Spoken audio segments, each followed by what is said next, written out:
Steve-O is here. Steve-O, great try. Steve-O.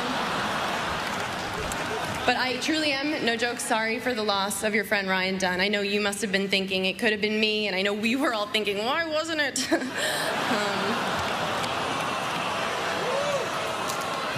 Thank you. If I want to sleep with someone, I do it. And I am a monogamous slut. Can I say that on air? I think you can. Great. That's not what we're worried about. But what I'm saying is, I have a higher risk of disease. I also have a much higher risk of fun. No, I'm not saying that. What I'm saying is to prove my point by saying that, you don't think it should be used as a bargaining tool. Yeah. I mean, as far as, the kind of point of the column is that abstinence is the one taboo issue regarding sex. I mean, it's like, oh, be a dirty stand-up comic. You're cracking new ground there, Copernicus. But once you talk about abstinence, everyone all of a sudden, they put you, like, right now, we have to talk about it. Because who is this kid who's talking about abstinence who, Well, it's who's this kid who's, 23. You don't know who you're going to be sexually yet. So to talk about it with such authority and arrogance. I don't know who I'm going to be what? You don't know who you're going to be sexually yet. You're going to be into really weird things in about a decade. Oh, I have no doubt. I have no doubt. Yeah. Trust me. And the thing is, it doesn't. But I really do want to do. But there should be no confidence. You slip by the dirty comedian thing, but honestly, you call yourself a comedian, but you don't do it that much. Like, I go fishing a couple times a year, but I don't introduce myself on TV as a fisherman. Wow. Well, it's not really personal for a concept about abstinence. It only takes that one person, though, and there's no contract that the person's not going to cheat on you because they're abstinent.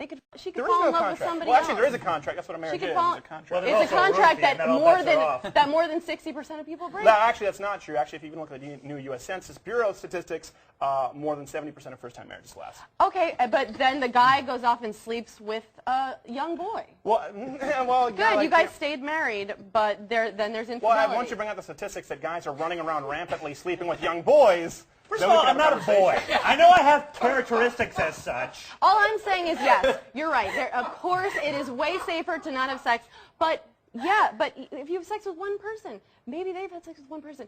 It only takes that one. I've probably had sex with, I don't know, a baker's 2 dozen, and I'm fine. You had sex with Mike Baker? He is happily married. But I have to say, my last 3 relationships, which each lasted between 2 to 5 years, we slept with each other almost immediately.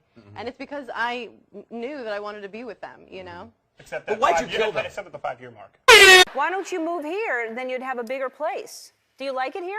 But, I mean, I don't fit in here, just straight up body type. Like, in LA, my arms register as legs. They're just like,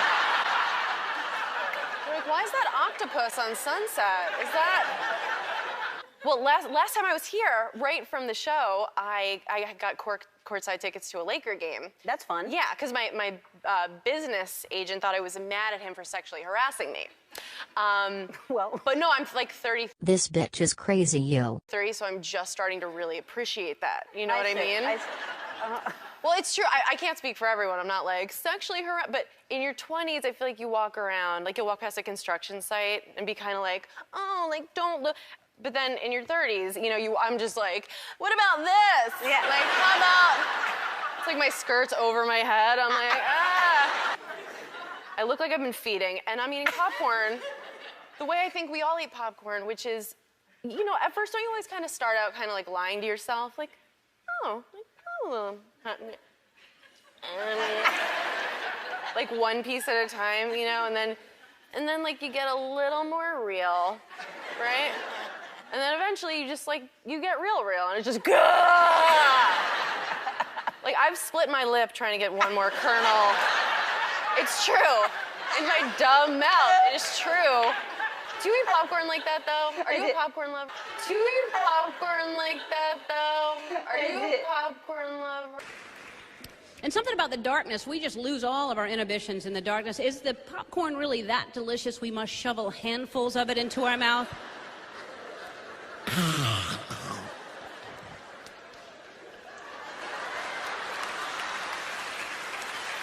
Do you eat popcorn like that, though? Are you a popcorn lover?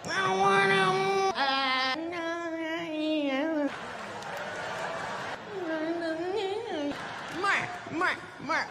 Yay!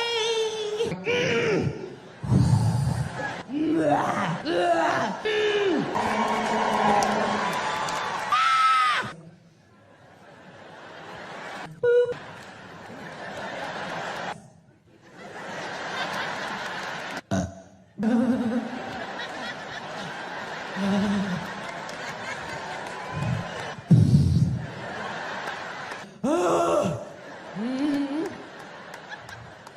the moving target. When you didn't come and make titty. What happened? Blah, blah. Me. Red leather, yellow leather.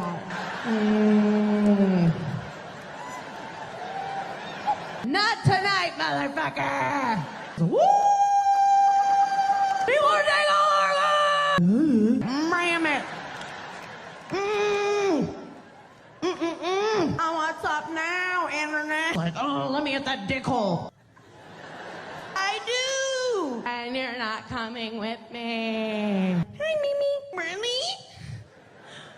Really, it's me. We are following up on a story that we brought you last night on the 10 o'clock news. We are hearing from this man that you see in the photo right here. Comedian Amy Schumer actually took this picture and posted it on her own Instagram page yesterday. She says this man tried taking a picture of her on Saturday morning when she didn't want him to.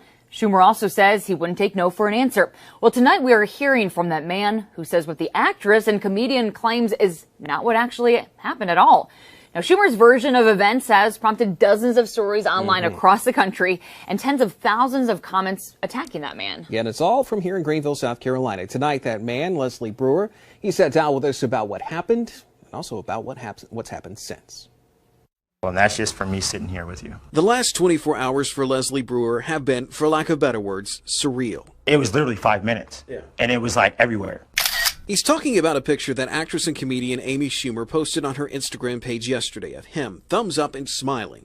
But the reason she posted it, she says, was not a good one. She wrote on Instagram that Brewer ran up to her, tried to take a picture with her, and that he would not take no for an answer. When she came back up to me, kind of like at the end of it, she had ran back up to me and she had took a picture of me. That's how you got a thumbs up. Yeah. And I was like, you know, I don't care. And she was like, well, I have 4 million followers and I'm going to have them bash you. And that's exactly what happened. In the day since that picture was posted, article after article has been posted calling Brewer everything from an idiot to a persistent jerk. But Brewer says it didn't happen that way, and he has proof. Sorry. Can you delete that? It's short. Sorry. Can you delete that? But Brewer says it proves it did not play out the way Schumer said it did. He was downtown and others had recognized her, and he says his wife noticed her right behind him. There was no running up. I did it in a non-threatening way. She said I got up in her face, and it was completely different from the video. Sorry.